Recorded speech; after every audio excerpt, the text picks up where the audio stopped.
सार्वदेशिक आर्य प्रतिनिधि सभा के अध्यक्ष स्वामी आर्यवेश ने hotel gold petals roadways workshop road में होटल के स्वामी संदीप द्वारा आयोजित यज्ञ में प्रतिभाग किया। इसके बाद प्रेस वार्ता आयोजित की गई, जिसमें उन्होंने बताया कि तवाघाट में हिमालयन योगी महामंडलेश्वर वीरेंद्रानंद गिरी महाराज के शिव शक्ति सिद्ध पीठ आश्रम में आयोजित आर्य प्रतिनिधि सभा की स्टेट कॉन्फ्रेंस में वनराजी जनजाति, जिसे वन रावत भी कहा जाता है, के बालक बालिकाओं को गोद लेकर उनकी शिक्षा दीक्षा का समुचित प्रबंध करने का, देवभूमि उत्तराखंड को नशामुक्त प्रदेश बनाने के लिए कार्य करने का तथा जाति प्रथा का उन्मूलन करने का निर्णय लिया गया है। स्वामी आर्यवेश ने कहा कि जब तक जाति, मजहब और संप्रदाय के नाम पर भेदभाव होगा तब तक भारत विश्वगुरु नहीं बन सकता। इस दौरान सार्वदेशिक आर्य प्रतिनिधि सभा के महासचिव प्रोफेसर विट्ठल राव, आंध्र प्रदेश तेलंगाना आर्य प्रतिनिधि सभा के महासचिव हरि किशन वेदालंकार, आर्य प्रतिनिधि सभा उत्तराखंड के इंजीनियर प्रेम प्रकाश शर्मा, सचिव शत्रुघ्न मौर्य, पूर्व प्रधान मानपाल सिंह राठी, कार्यक्रम संयोजक एडवोकेट गोविंद सिंह भंडारी आदि उपस्थित थे।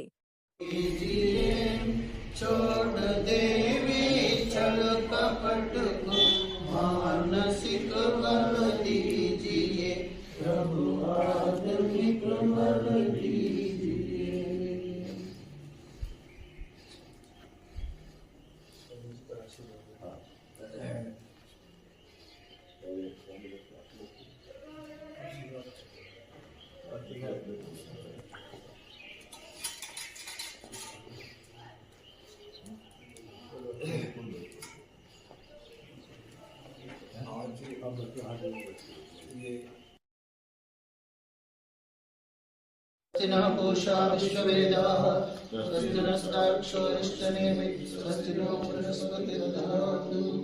ओम आपो इष्टामयो भुवस्तानवूर्जे ददातना महेरणाय चक्षसे। ओम यो वश्वतमो रसतस्य भाजेते अनहुषतिरिव मातरः। ओम तस्मारंगमामहो देशक्षयाय जन्मत आपो जनयथाचनम्। ओम आपश्वाश्वतमा शान्ता शान्ततमाः तांस्ते कृण्वन्तु भेषजम्। शांति पृथ्वी शांतिरापः शांतिरोषधयः शांतिः वनस्पतयः शांतिर्विश्वे देवाः शांतिर्ब्रह्म शांतिः सर्वं शांतिः शांतिरेव शांति सामा शांतिरेधि। ओम शांति शांति शांति। हमारे साथ हैं सार्वदेशिक आर्य प्रतिनिधि सभा के अध्यक्ष आर्यवेश जी। हम उनसे जानेंगे कि उनका पिथौरागढ़ आने का उद्देश्य क्या है और उनकी संस्था सनातन धर्म के लिए क्या कार्य कर रही है। जी नमस्कार, बताइए सर।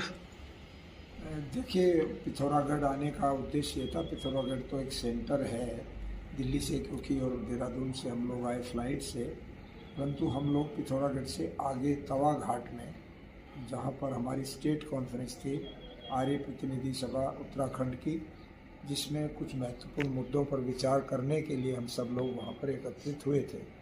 पिछले 3 और 4 तारीख को वहाँ पर तवा घाट स्वामी वीरेंद्रानंद जी की जो शिव शक्ति सिद्ध पीठ है, उसमें लगभग 50 के करीब जो प्रमुख नेता थे आर्य समाज के, वो सब एकत्रित हुए और वहाँ पर बहुत महत्वपूर्ण मुद्दों पर विचार हुआ। 3 निर्णय वहाँ पर लिए गए। नंबर 1, जो वनराजी एक ट्राइब है यहाँ पर उत्तराखंड में, जिनकी जो संख्या है वो बहुत घटती जा रही है, एक तरह से विलुप्त होने की स्थिति में आ गई है। करीब 700 या 750 ही लोग उस जाति के रह गए। उसको आर्य समाज ने गोद लेने का निश्चय किया है। तो उसके जितने बच्चे हैं, लड़के लड़कियाँ, उनको निःशुल्क हम पढ़ाएंगे अपनी संस्थाओं में।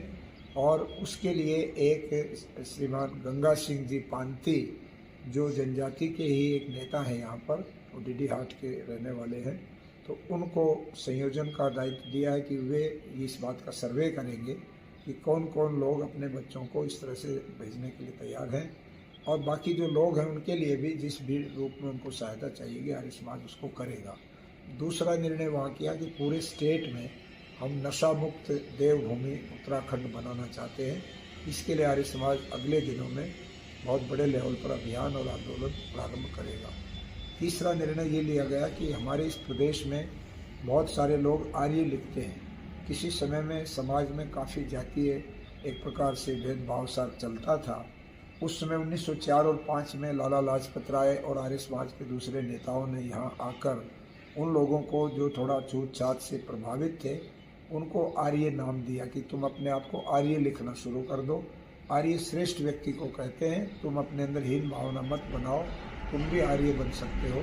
तो हम अब ये चाहते हैं कि समाज में, पूरे राष्ट्र में इस बात की बहुत आवश्यकता है कि जातीय जो थोड़ा सा टकराव बढ़ता जा रहा है उसको कम किया जाए, उसको घटाया जाए, नहीं तो पूरा समाज हमारा बिखर जाएगा। इसलिए आर्य समाज प्रारंभ से ही जन्मना जाति का जो ऊंच नीच का जो भाव है उसको ठीक नहीं मानता। जो भी योग्य लोग हैं, अच्छे लोग हैं, वो सब जो है समाज में मिल करके काम करें, सौहार्द हो आपस में। इस भावना के लिए भी प्रदेश में काम आर्य समाज करेगा। जहाँ तक आपका प्रश्न है कि इस पूरे देश में सत्य सनातन वैदिक धर्म के लिए आर्य समाज क्या कर रहा है, आर्य समाज का प्रारंभ से एक मान्यता है कि ये परमात्मा का जो ज्ञान वेद है वो पूरे विश्व के लिए सबसे ज़्यादा आवश्यक है। पूरे विश्व में जितने संप्रदाय हैं उनका इतिहास 4000 साल का है मात्र। उससे पहले इस धरती के ऊपर कोई संप्रदाय नहीं था, केवल था तो वैदिक धर्म था, वैदिक मान्यताएं थी। आर्य समाज के प्रवर्तक महर्षि दयानंद ने इसी बात को लेकर आर्य समाज की स्थापना की कि वेदों का प्रचार प्रसार किया जाए। उन्होंने नारा भी दिया था, बैक टू द वेदास। और वेद के अनुसार संसार का कोई भी व्यक्ति जो सदाचारी है, धर्मात्मा है, परोपकारी है, जिसमें कोई किसी प्रकार का व्यसन अधिक नहीं है, जो एक दूसरे का सहयोग करते हैं, जो मेहनत करने वाले लोग हैं, वो सब आर्य कहलाते हैं। आर्य कोई जाति नहीं है, बल्कि ये गुणवाचक शब्द है। श्रेष्ठ व्यक्ति को, नोबल व्यक्ति को आर्य कहते हैं। इसलिए आर्य समाज का एक व्यापक दृष्टिकोण है। और आज भारत में ये सबसे ज़्यादा आवश्यक है कि ये यहाँ पर चाहे पूरा हिंदू समाज है या और दूसरे भी संप्रदायों में लोग, हम उन सब में ये मानते हैं कि जब तक जाति के आधार पर समाज बटेगा, जब तक मजहब और संप्रदायों के आधार पर समाज बटेगा, तब तक हम अपने देश को विश्वगुरु नहीं बना सकते। तो वेद के ऊपर सारे लोग इस बात को मानकर विश्वास करें और आएँ कि वेद इस दुनिया का प्रारंभिक ज्ञान का स्रोत है। और वेद को मानने से किसी की भावनाओं को ठेस नहीं लगती, क्योंकि वेद में कोई संकीर्णता नहीं है, वेद में कोई जन्मना जाति का वर्णन नहीं है, किसी मजहब संप्रदाय का वर्णन नहीं है। वेद ही मानव मात्र का उपकार कर सकता है। इसलिए और रही मर्यादा पुरुषोत्तम भगवान राम, योगेश्वर कृष्ण, महर्षि दयानंद आदि जो महापुरुष हुए हैं, हम ये मानते हैं कि उनके जो आदर्श हैं, संदेश हैं, उनको हम सब लोग व्यापक रूप से फैलाएं। उनमें भी यही देखने को मिलता है कि मानव मात्र को हम अपने इस पूरे मानव परिवार का सदस्य मान करके चलेंगे तो ही हमारा देश पुनः विश्वगुरु बन जाएगा। हमारे इस प्रांतीय सम्मेलन में जो प्रमुख लोग आए, उसमें हैदराबाद से हमारे जो सार्वदेशिक आर्य प्रतिनिधि सभा, जो आर्य समाज की विश्व स्तर की बॉडी है, उसके महासचिव प्रोफेसर विठल राव जी आए हुए हैं। वहीं से जो वहाँ की आंध्र प्रदेश तेलंगाना आर्य प्रतिनिधि सभा है स्टेट की, उसके महासचिव श्री हरिकिशन वेदालंकार जी आए हुए हैं। हमारे स्टेट की जो प्रांतीय आर्य प्रतिनिधि सभा उत्तराखंड की, उसके प्रधान श्री इंजीनियर प्रेम प्रकाश शर्मा जी आए हुए हैं। उसके जो सेक्रेटरी थे श्री शत्रुघ्न मौर्य, वो उसमें सम्मिलित हुए। उसके पूर्व प्रधान श्री मानपाल सिंह राठी, वो उसमें सम्मिलित हुए। और उस पूरे आयोजन का जो संयोजन था, उसकी जो संयोजन किया, वो श्री गोविंद सिंह भंडारी एडवोकेट, जो बागेश्वर के बड़े प्रतिष्ठित वकील हैं और अधिवक्ता संघ के अध्यक्ष भी हैं वो, तो उन्होंने पूरा संयोजन किया। और उस 2 दिन की कॉन्फ्रेंस में स्वामी वीरेंद्रानंद जी जो महामंडलेश्वर हैं, उन्होंने भी सभी प्रतिनिधियों का सम्मान भी किया, अपने विचार भी रखे। उस वक्त लगभग 50-60 परिवारों को सहयोग के रूप में खाने की सामग्री भी बांटी गई, जो प्रोफेसर विठल राव जी ने बांटी। और स्वामी यतीश्वरानंद जी जो हमारे उत्तराखंड के कैबिनेट मिनिस्टर रहे पहले, उन्होंने भी उसके लिए 1 लाख रुपए की राशि भिजवाई थी। जो यहाँ के जो वनराजी जो समाज के लोग थे या और भी जो गरीब लोग थे ज़रूरतमंद, उनको वो राशि बंटवाई गई थी वहीं पर। इस तरह का वो कार्यक्रम 2 दिन का बड़ा सुंदर रहा। पिथौरागढ़ आकर के यहाँ इस गोल्डन पेटल इस होटल में हमारे संदीप जी जो इसके मालिक हैं उन्होंने यहाँ पर अच्छी सी व्यवस्था की। हम लोग यहाँ कल से रुके हुए हैं इसलिए कि आज फ्लाइट है, तो बाकी लोग तो बसों से निकल गए थे और देहरादून से जाने वाले शर्मा जी और हमारे दूसरे सहयोगी और मैं प्रोफेसर विठल राव जी और वेदालंकार जी दिल्ली जाएंगे, इसलिए यहाँ पर हम रुके। और यहाँ भी कल भी यज्ञ हुआ और आज भी यज्ञ करवाया इन्होंने अपने इससे, तो इसके लिए भी हम इनका धन्यवाद करते हैं। और आप इस सारे उसमें हमारे डॉक्टर तारा सिंह जी की बहुत विशेष भूमिका रही, उन्होंने बहुत अच्छा हमारा सहयोग किया। कल हमने इस पूरे पिथौरागढ़ का भी भ्रमण किया, हमने ऊपर जा कर के जो कुष्ठ आश्रम था वो भी देखा, तो वो धर्मशाला जो माता शैली क्या नाम था उन्होंने, वो भी कई चीज़ें बड़ी महत्वपूर्ण ये दिखाई उन्होंने डॉक्टर अपने तारा सिंह जी ने। कल स्वामी कच्चा हरी जी से भी हम मिले, उन्होंने साहित्य भेंट किया और बड़ा आशीर्वाद दिया अपना। ऐसे बड़ी फ्रूटफुल और बहुत ही अच्छी यात्रा पिथौरागढ़ की हमारी रही है और आप आए, आपका भी मैं हृदय से धन्यवाद करता हूँ। जी धन्यवाद। बहुत अच्छा। वेदांता पब्लिक स्कूल सुरक्षित और रंगीन वातावरण, ढेर सारे खिलौनों के बीच बचपन जीने का पूरा अवसर। पहले सत्र में सिर्फ प्ले ग्रुप और नर्सरी 2 कक्षाएं जिसमें सीटें सीमित हैं। केवल 16 बच्चे प्रति कक्षा। आज ही एडमिशन सुनिश्चित करें। मानस कॉलेज पिथौरागढ़ आपके द्वार। बाहर जाने की मजबूरी और भारी खर्च को कहे अलविदा, अपने शहर पिथौरागढ़ में ही रहकर आप हाई क्वालिटी वोकेशनल एजुकेशन ले सकते हैं। यहाँ आपके लिए उपलब्ध हैं career oriented courses BSc-IT, MSc-IT, BCA, DIT, DCA, CCA, banking and financial management, logistics management, e-commerce and digital marketing, nutrition and health care science, graphic designing and animation, journalism and mass communication, hotel management, BHM, DHM, CHM, BCom honours. जल्द संपर्क करें और अपना प्रवेश सुनिश्चित करें। I feel proud to say that my country is progressing. ये हमारी दिलबोली छड़ जो जीवन की वो सीढ़ी है जो हमें JB Memorial Manas Academy, the only school in Pithoragarh focused on multidisciplinary development of child. Mallikarjun school the best public school of Pithoragarh, जहां है high class infrastructure and sports facility, खेलने के लिए है बड़ा मैदान। हमारे यहाँ है वेल डेवलप्ड लाइब्रेरी, जहाँ बच्चों के लिए है विभिन्न विषयों की हजारों किताबें। यहाँ सिखाए जाते हैं AI, रोबोटिक्स, एस्ट्रोनॉमी जैसे अत्याधुनिक विषय। हमारे यहाँ है साइंस की हाई टेक लैब, जहाँ विद्यार्थी करते हैं एक्सपेरिमेंट। विभिन्न म्यूजिकल इंस्ट्रूमेंट के साथ बच्चों को सिखाया जाता है म्यूजिक। हाईली क्वालिफाइड टीचर्स बच्चों को देते हैं हाई क्वालिटी एजुकेशन। नर्सरी से 12th क्लास तक प्रवेश के लिए तुरंत संपर्क करें। स्टैफर्ड पब्लिक स्कूल की स्थापना छात्र छात्राओं को गुणवत्तापूर्ण आधुनिक शिक्षा प्रदान करने के लिए की गई थी, जिससे पिथौरागढ़ नगर के विद्यार्थी नवोन्मेषी व वैश्विक स्तर की अत्याधुनिक तकनीकी, नैतिक मूल्यों से परिपूर्ण, रोजगारपरक शिक्षा प्राप्त कर सकें और राष्ट्रभक्त, कुशल व एक आदर्श नागरिक बनकर समाज व राष्ट्र की सेवा कर सकें। विद्यालय में पढ़ाई के साथ साथ सह शैक्षणिक गतिविधियों के तहत खेल, संगीत, योग, नृत्य व शारीरिक कौशलों की शिक्षा निःशुल्क दी जाती है, जिससे विद्यार्थी के मानसिक व शारीरिक विकास के साथ साथ उसका आध्यात्मिक विकास भी हो सके। विद्यालय में पुस्तकालय है और भौतिक, रसायन, जीव विज्ञान के साथ साथ हाईटेक कंप्यूटर लैब भी स्थित है। प्रवेश के लिए संपर्क करें Stafford public school, GIC road, Pithoragarh. पर्यावरण बटालियन के पिथौरागढ़ से स्थानांतरण के खिलाफ पूर्व सैनिक संगठन का धरना आज 51वें दिन भी जारी रहा।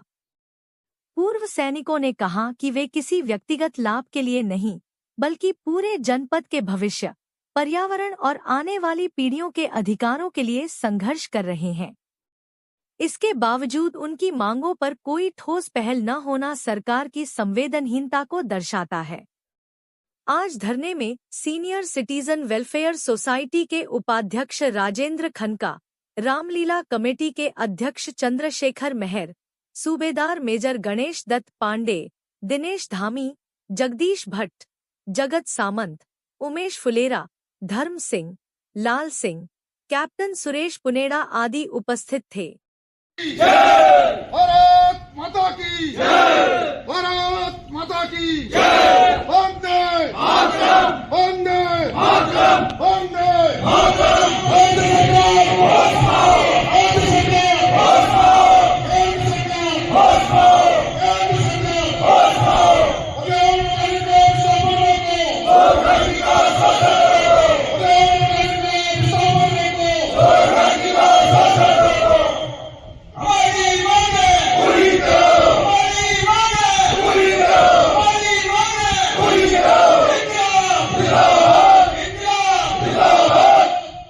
पूर्व सैनिक संगठन के पर्यावरण बटालियन के स्थापन के विरोध में शुरू हुए आंदोलन के आज 51 दिन बीत गए हैं। हम जानेंगे कि आगे की क्या रणनीति है। जी नमस्कार, बताइए सर। अब जैसा कि सरकार सोई है, अभी तक जाग नहीं रही है। इनमें पता नहीं क्या बात है। हम जन हैं, ये जनप्रतिनिधि हैं। किस बात के जनप्रतिनिधि हैं? क्या इन्हीं चीज़ों के लिए इनको जनप्रतिनिधि बनाया जाता? हम वोट देते हैं कि ये हमारे कुछ सुनेंगे, कुछ हमारे जिले का विकास करेंगे। लेकिन यहाँ आज 51वां दिन है साहब। एक बहुत सोचने की बात है कि इनके उसमें जून नहीं लग रही है। कैसे प्रतिनिधि, समझ में नहीं आ रहा है कि हम कैसे लोगों को चुनते हैं। हमारी कोई लड़ाई नहीं है, हमारी कोई राजनीतिक लड़ाई नहीं है। ये हम कोई पक्ष विपक्ष वाले नहीं है, हम राजनीतिक पार्टी के नहीं हैं। हम तो सीधे साधे ये कह रहे हैं कि भाई जो पर्यावरण है, इसमें नंबर एक बात तो ये है कि जो हमारे फौजी भाई हैं वो पेंशन आ गए थे पहले, वो इसमें लगे हुए हैं। चुनाव बीसी योजना जो कुछ भी किया, जिसलिए पटाई खुली, और सबको पता है, कई बार ये चीज़ें बताई जा चुकी हैं। ये तो मुद्दा है, ठीक है, थोड़ा बहुत रोजगार उनको भी मिल रहा है, अपने घर के पास बैठे हुए भी बच्चों का पालन वो कर रहे हैं। और दूसरी बात मेन ये है कि उसी पर्यावरण के संबंध में ये जो पेड़ पौधा, ये प्रकृति है, ये प्रकृति का जो संतुलन है, जो आज ग्लोबल वार्मिंग हो रही है, हिमालय ग्लेशियर पिघल रहे हैं, और ग्रीन हाउस गैसें हो रही हैं। ग्रीन हाउस गैसें क्या है? यही जो कार्बन डाइऑक्साइड है, पेड़ पौधों की कमी की वजह से हो रहा है। मीथेन गैस है, नाइट्रस ऑक्साइड है, जो भी है फैक्ट्रियों की ये हैं, ये सब मिलकर ये जो गैसें हैं, जो ये ग्रीन हाउस गैसें बनाती है। इन गैसों का क्या है? ये प्रकृति पर्यावरण ये इनको अवशोषित करती है। जब ये कमी होगी इसमें, तो ये इन चीज़ों को अवशोषित नहीं कर पाएंगी। अवशोषित नहीं कर पाएंगे तो कारण क्या होगा? जो सूर्य की रोशनी, पैराबरी ये किरणें आती हैं, वो धरती क्या है, अवशोषित, जितना उसको जरूरत होती है अवशोषित करती है, और जितना बच जाता है वो वापस करती है। अब ये ग्रीन हाउस गैसें हैं जो ये हैं यहाँ पे, पर्यावरण की कमी की वजह से जो ये बढ़ती हैं गैसें, ये उन गैसों को बाहर पृथ्वी वायुमंडल से बाहर नहीं जाने देती है। इसलिए ये ग्लोबल वार्मिंग, ग्लेशियर पिघलना, ये पर्यावरण है। तो ये पर्यावरण की इस चीज के लिए हम कुछ पहल कर रहे हैं। एक नेक पहल है ये संगठन की, इसमें किसी का हमारा कोई वो नहीं है। सब बुजुर्ग आदमी हैं, सब सेवानिवृत्त हैं, यहाँ पे कैप्टन साहब लोग हैं, सिपाही हैं, जो भी हैं। ये हम अपील नहीं कर रहे हैं साहब, ये जनपद के लिए। आज का जो हमारा निर्णय होगा, ये आने वाली पीढ़ी का भविष्य तय करेगा। उनको शुद्ध हवा, ऐसे नहीं कि जैसे दिल्ली में आज ये कैसी जहरीली गैसें हैं, ऐसे कल के दिन यहाँ भी होगा साहब। उत्तराखंड के देवी देवताओं के जागर, लोक गाथाओं एवं लोकोपचारक मंत्रों को जानना और समझना है तो पढ़िए डॉक्टर पीताम्बर अवस्थी द्वारा लिखित पुस्तक उत्तराखंड के जागर एवं मंत्र। जैसा कि आप जानते ही हैं, सोना लगातार महंगा हो रहा है और आगे भी महंगा होते रहेगा। गोविंद लाल सुरेश लाल चौधरी ज्वेलर्स आपके लिए लाए हैं एक समाधान, स्वर्ण संचय योजना, जिससे आप आसानी से सोने के गहने बना सकते हैं। इस योजना के तहत आप 11 महीनों की किश्तें जमा करके 12वें महीने की किश्त की छूट का लाभ ले सकते हैं। अधिक जानकारी हेतु अभी संपर्क करें गोविंद लाल सुरेश लाल ज्वेलर्स, पुराना बाजार, पिथौरागढ़।